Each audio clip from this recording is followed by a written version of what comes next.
प्यारे छात्र छात्राओं, मैं संजय कुमार पाथरी, प्रवक्ता जीव विज्ञान, राजकीय इंटर कॉलेज कैंपटी टिहरी गढ़वाल। और प्रिय छात्र छात्राओं, आज का जो एक महत्वपूर्ण प्रश्न है और ये लंबा भी है, बच्चों की समझ में भी कम आता है, इसलिए इसको ज़रा ध्यानपूर्वक आपने पढ़ना है।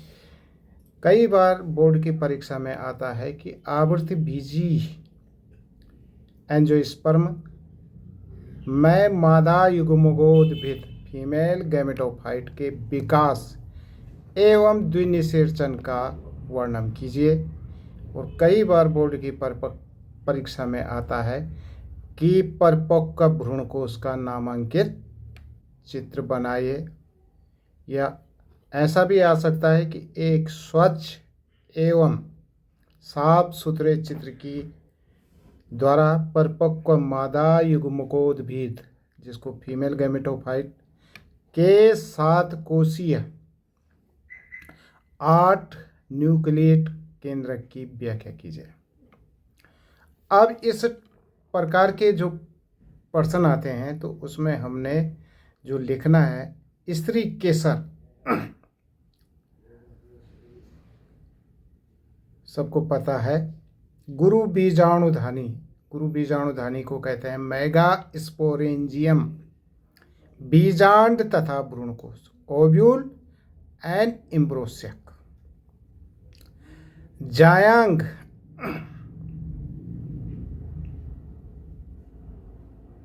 कार्पल का बना होता है, कार्पल भी बोलते हैं जायांग को।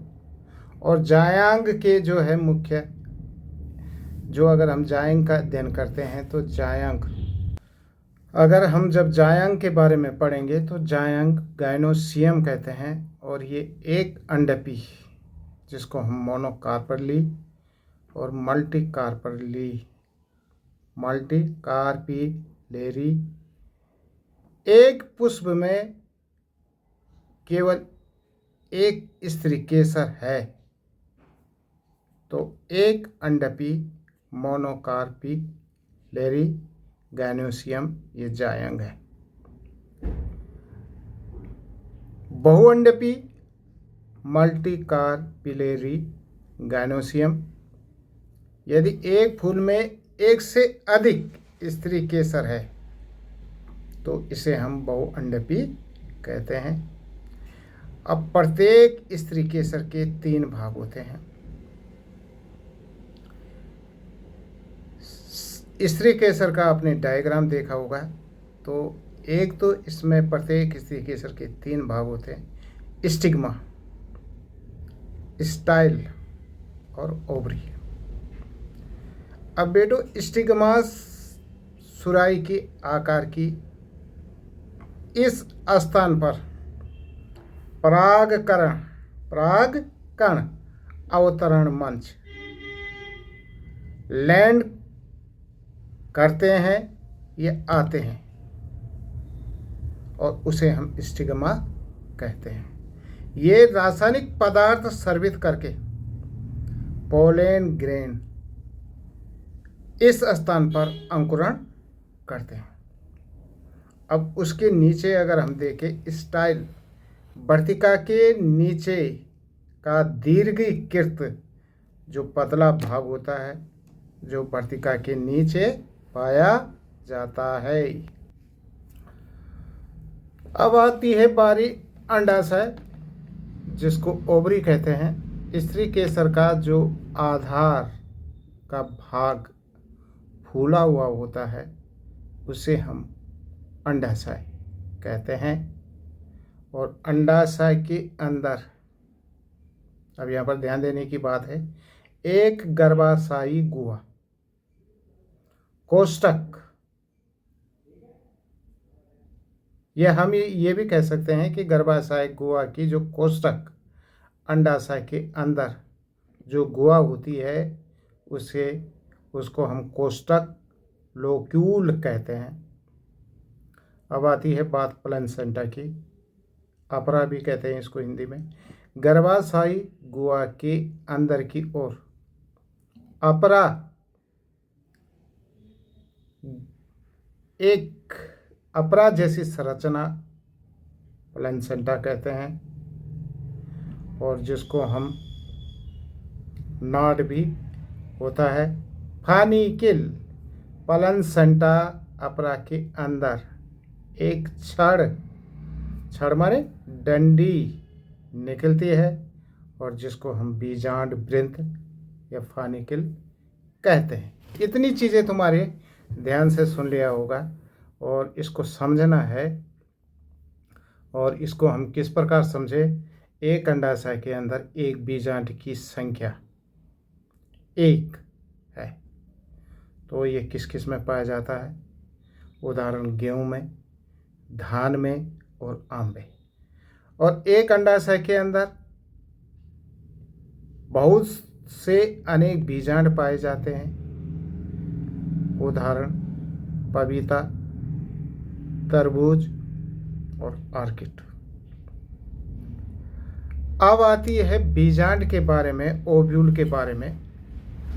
बीजांड की जो संरचना है एक छोटी सी संरचना है, और जो कैसी होती है? गोलाकार होती है। जो एक वृंत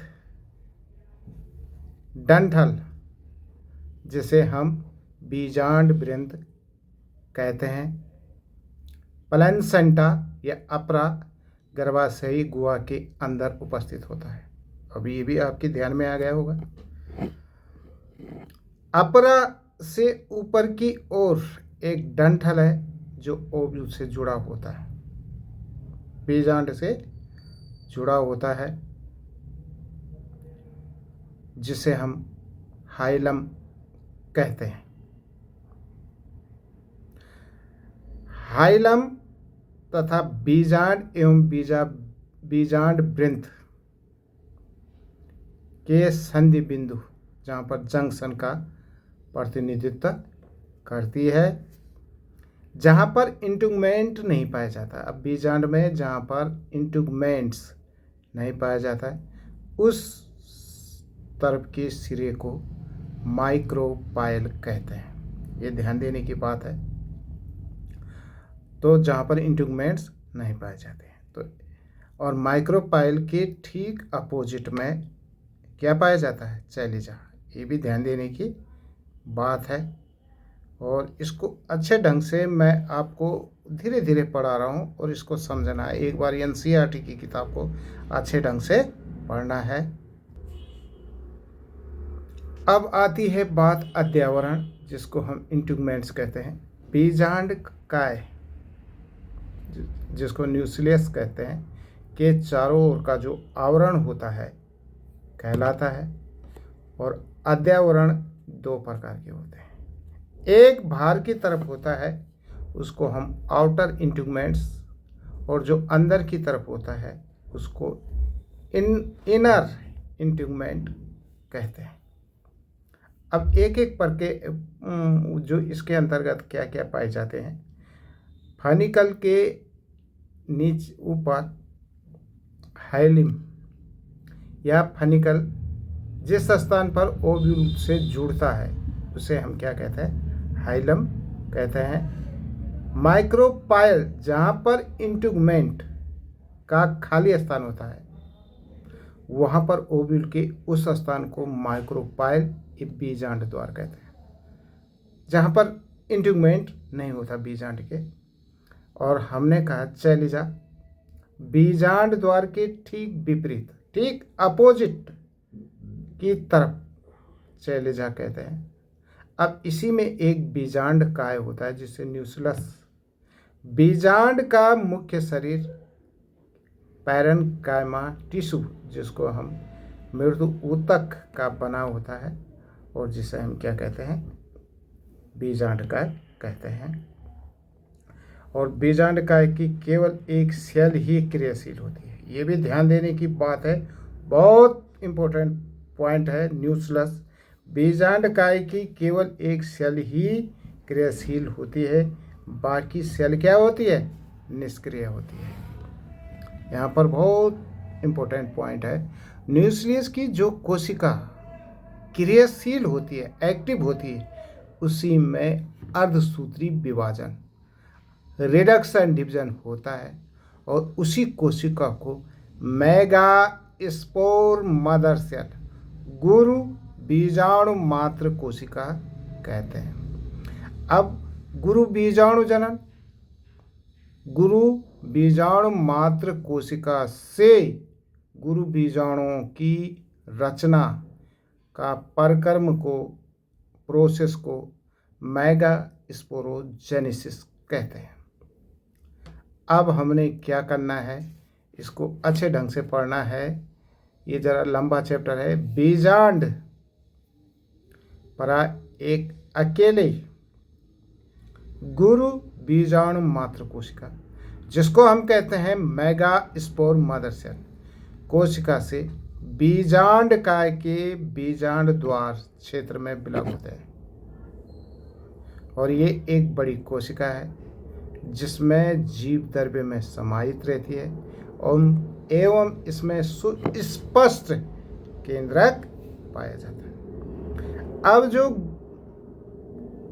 गुरु बीजाणु, ये मेगा स्पोर मदर सेल है, जब उसमें रिडक्शन डिवीजन होता है, अर्धसूत्री विभाजन होता है, तो अब यहाँ पर ध्यान देने की बात है कि 4 मेगा स्पोर्स बनाती है।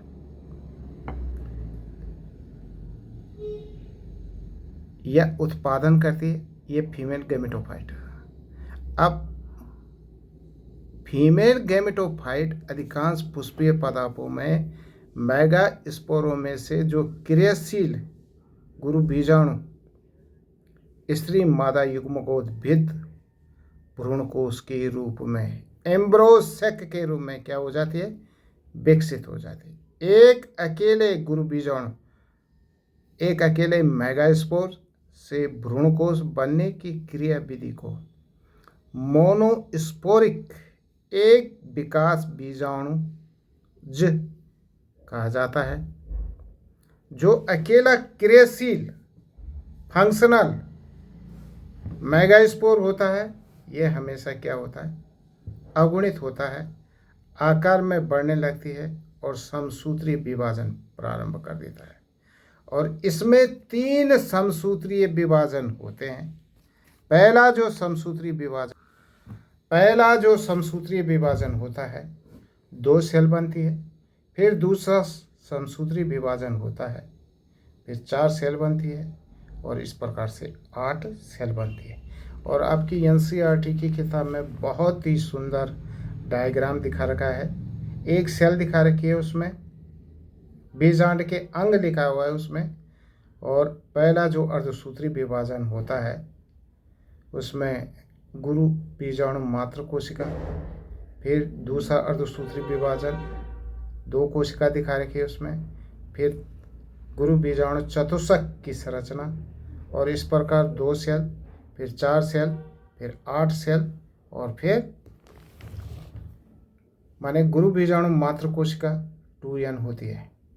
अर्धसूत्री विभाजन जब फर्स्ट होता है तो इसमें 4 गुरु बीजाणु, 4 मेगास्पोर्स बनते हैं और इसमें से 3 गुरु बीजाणु, 3 मेगास्पोर क्या हो जाते हैं, नष्ट हो जाते हैं।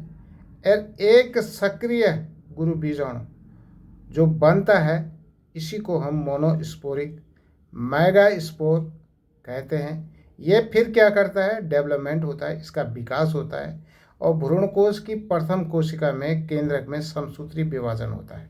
और जब समसूत्री विभाजन होता है तो 2 कोशिकीय भ्रूणकोश बनता है। केंद्रक में फिर समसूत्री विभाजन द्वितीय होता है तो 4 केंद्रकीय भ्रूणकोश बनते हैं। और केंद्रक में समसूत्री तीसरा विभाजन होता है तो 8 केंद्रक एम्ब्रोसेक बनते हैं। दोनों ध्रुवों से एक एक केंद्रक कहाँ पर आ जाते हैं, एम्ब्रोसेक के मध्य में आते हैं और शेष ध्रुवों पर 3-3 केंद्रक क्या हो जाते, चले जाते हैं। इस प्रकार 7 कोशिकीय और 8 केंद्रकीय भ्रूणकोश मादा युग्मकोद्भिद का निर्माण हो जाता है। अब जो बीजांड द्वार होता है, बीजांड द्वार की तरफ जिस तरफ अध्यावरण नहीं होते हैं उस तरफ 3 सेल पहुंच जाती है और चारों ओर कोशिका भित्ति बन जाती है, उसके चारों तरफ सेल वॉल बन जाती है। और नीचे चैलेजा की तरफ की 3 सेल की भी क्या हो जाती है, वॉल बन जाती है, वॉल भित्ति बन जाती है। जो 2 केंद्रक कोशिका के बीच में होते हैं उसमें कोशिका भित्ति नहीं बनती है, अर्थात सेल वॉल का निर्माण नहीं होता है और चारों ओर एक वॉल भित्ति बन जाती है। ये विशेषताएं हैं इसकी। अब यहाँ पर एक एग सेल है, जिस तरफ कौन सा हिस्सा है, बीजांड द्वार माइक्रोपाइल की तरफ बीच में पाई जाती है और जिसकी दोनों तरफ एक एक सिनर्जेट की सेल पाई जाती है। ये जो सिनर्जेट की जो सेल होती है वह सहायक कोशिका उंगली जैसी संरचना पाई जाती है। इनका मुख्य कार्य है पोलन ट्यूब को आकर्षित करना, आकर्षित करते हैं और इसके अंदर पोलन ग्रेन पाए जाते हैं, जिनको पोलन ग्रेन पाए फिलीफ्रिम समुच्चय उपकरण भी कहते हैं। अब क्या होता है, उसकी दूसरी तरफ एंटीपोडियल सेल माइक्रोपाइल के अपोजिट साइड में चैलिजा की 3 कोशिकाएं पाई जाती है। इनका कोई कार्य नहीं है, लेकिन ये बाद में क्या हो जाती है, नष्ट हो जाती है। अब आई बीच की बात। केंद्रीय कोशिकीय बड़ी होती है, सेंट्रल सेल बड़ी होती है। इसमें 2 केंद्रक ध्रुवीय बायोन्यूक्लिएट पोलर न्यूक्लियाई होते हैं और इस प्रकार 7 सेल कोशिकीय और 8 केंद्रकीय अवस्था है।